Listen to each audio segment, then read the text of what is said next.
Mystère de Dieu.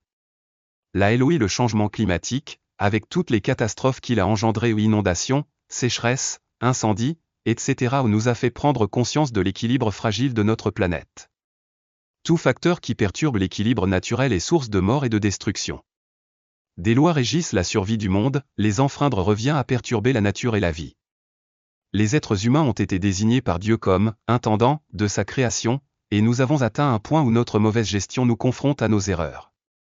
Comme pour le changement climatique, de nombreuses autres erreurs humaines compromettent les possibilités de vie et de bien-être. Ne pas reconnaître les lois qui préservent la vie nous mène irrémédiablement à la mort.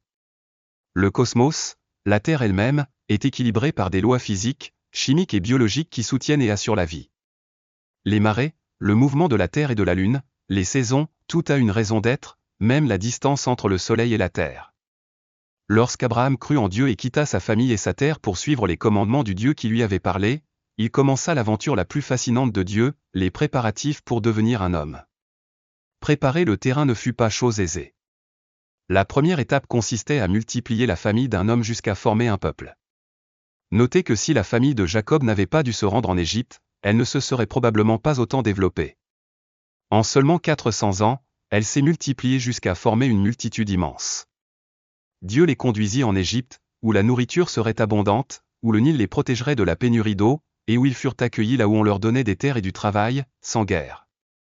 Lorsque le moment fut venu pour eux de partir, ils ne purent le faire qu'en s'échappant, car pour les Égyptiens, ils représentaient une main-d'œuvre bon marché qu'ils ne voulaient pas libérer.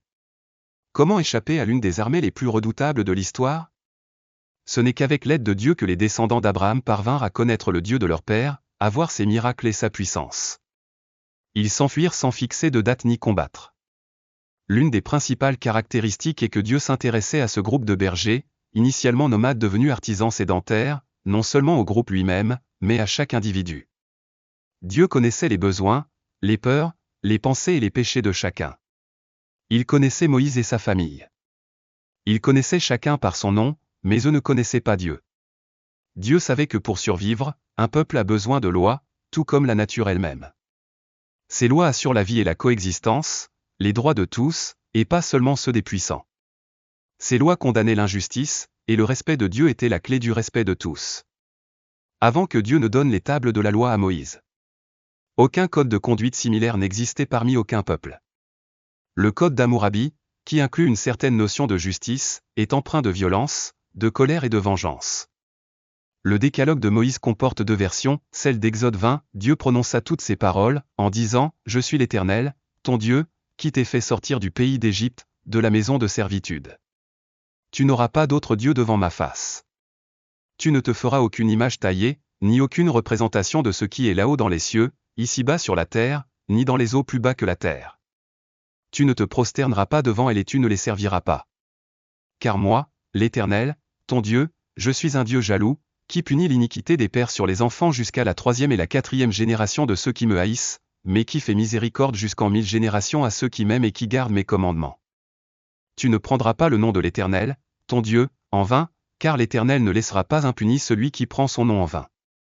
Souviens-toi du jour du sabbat pour le sanctifier. Tu travailleras 6 jours et tu feras tout ton ouvrage. Mais le 7e jour est le sabbat de l'Éternel, ton Dieu. Tu ne feras aucun ouvrage, ni toi, ni ton fils, ni ta fille, ni ton serviteur, ni ta servante, ni ton bétail, ni l'étranger qui est dans tes portes. Car en 6 jours l'Éternel a fait les cieux, la terre, la mer et tout ce qu'ils contiennent, et il s'est reposé le 7e jour. C'est pourquoi l'Éternel a béni le jour du sabbat et l'a sanctifié. Honore ton père et ta mère, afin que tes jours se prolongent dans le pays que l'Éternel, ton Dieu, te donne. Tu ne tueras pas. Tu ne commettras pas d'adultère. Tu ne voleras pas. Tu ne porteras pas de faux témoignages contre ton prochain. Tu ne convoiteras pas la maison de ton prochain. Tu ne convoiteras pas la femme de ton prochain, ni son serviteur, ni sa servante, ni son bœuf, ni son âne, ni rien de ce qui appartient à ton prochain. Et la version de Jésus du Sermon sur la montagne nous dit le plus important, dans toute sa plénitude, la loi n'est pas une question d'apparence ni une obligation de juger autrui, c'est un engagement qui doit être respecté par les pensées, les âmes, les intentions et, bien sûr, les actes. Jésus a précisé, Matthieu 5, 21-26, vous avez entendu qu'il a été dit aux anciens, tu ne tueras point, et celui qui tuera mérite d'être puni par les juges. Mais moi, je vous dis que quiconque se met en colère contre son frère mérite d'être puni par les juges. Et quiconque dit à son frère, insensé, mérite d'être puni par le tribunal, et quiconque lui dit, insensé, mérite d'être puni par le feu de la géhenne. C'est pourquoi, si tu apportes ton offrande à l'autel et que là tu te souviennes que ton frère a quelque chose contre toi, laisse ton offrande là, devant l'autel, et va. Réconcilie-toi d'abord avec ton frère, puis viens présenter ton offrande. Accorde-toi vite avec ton adversaire, pendant que tu es en chemin avec lui, de peur qu'il ne te livre au juge, et que le juge à l'officier de justice, et que tu ne sois jeté en prison. En vérité, je te le dis, tu ne sortiras pas avant d'avoir payé le dernier centime. Matthieu 5, 27-28. Vous avez entendu qu'il a été dit, tu ne commettras pas d'adultère. Mais moi, je vous dis que quiconque regarde une femme pour la convoiter a déjà commis un adultère avec elle dans son cœur.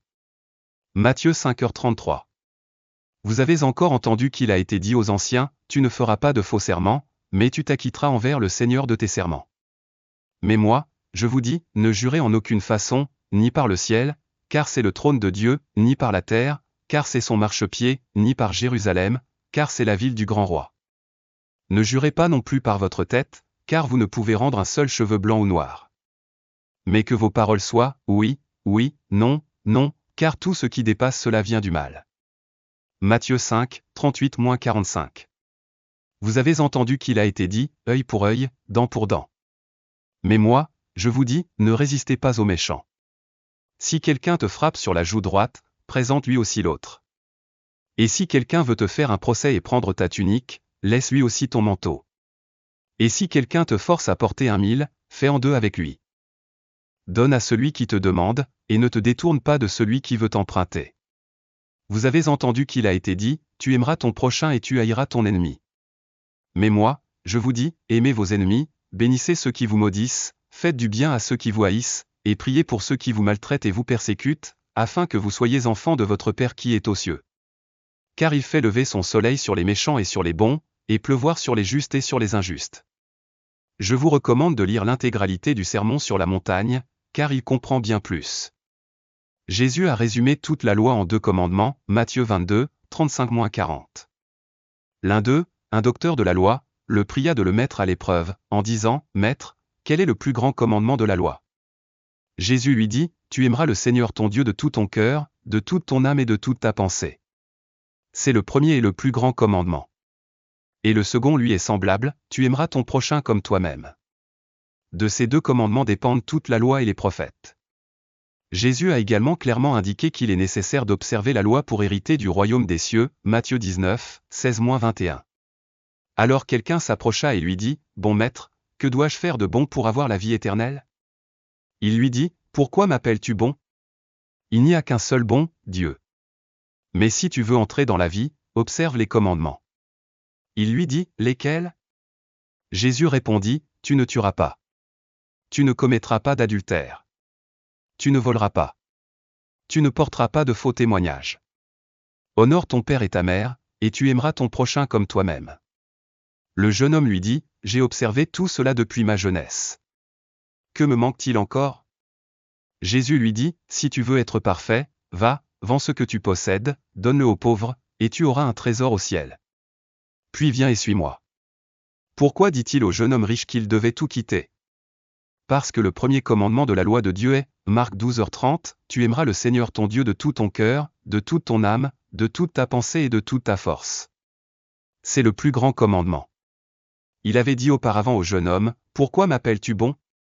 Nul n'est bon, sinon un seul, Dieu. » Jésus-Christ est Dieu fait homme, et quiconque prétend aimer Dieu doit suivre Jésus-Christ, Dieu avant tout autre intérêt dans le monde, ainsi, il lui sera facile d'observer tous les autres commandements. Au XVIIe siècle, la plus grande menace pour la loi divine surgit. Les Français se révoltèrent contre l'autorité divine, assimilant le pouvoir de la monarchie et de l'Église à Dieu et à ses commandements. Cependant, de nombreuses idées que les Lumières et la Révolution française présentaient comme « nouvelles » étaient déjà ancrées dans la tradition judéo-chrétienne. Bien que les révolutionnaires aient cherché à rompre avec la religion, ils n'ont pu échapper au terreau moral que la Bible avait fertilisé pendant des siècles. Explorons quelques-unes de ces similitudes. Dignité humaine, Révolution française, proclame que tous les hommes naissent libres et égaux en droit, Déclaration des droits de l'homme et du citoyen, 1789. Bible enseigne que chaque être humain a été créé à l'image et à la ressemblance de Dieu, Genèse 1h27, qui implique une dignité intrinsèque et universelle. L'idée d'égalité n'est pas née en 1789, mais au cœur de la Genèse. Justice pour tous, Révolution française, elle prônait des lois universelles, applicables à tous sans distinction de classe. Bible, elle réaffirme que Dieu est impartial, Romains 2h11, et que la justice doit être impartiale, Lévitique 19h15. La notion de justice impartiale était déjà présente dans la loi mosaïque. Fraternité, Révolution française, la fraternité était l'un de ces trois piliers. Bible, Jésus enseignait à aimer son prochain comme soi-même, Matthieu 22h39, et à considérer tous les hommes comme des frères, Matthieu 23h08. La fraternité chrétienne précède la fraternité républicaine. Liberté de conscience, Révolution française, bien qu'intolérante dans ses phases les plus radicales, l'idée de liberté religieuse et de liberté de pensée s'est imposée avec force. Bible, l'appel de Dieu est libre, il ne contraint pas, mais invite.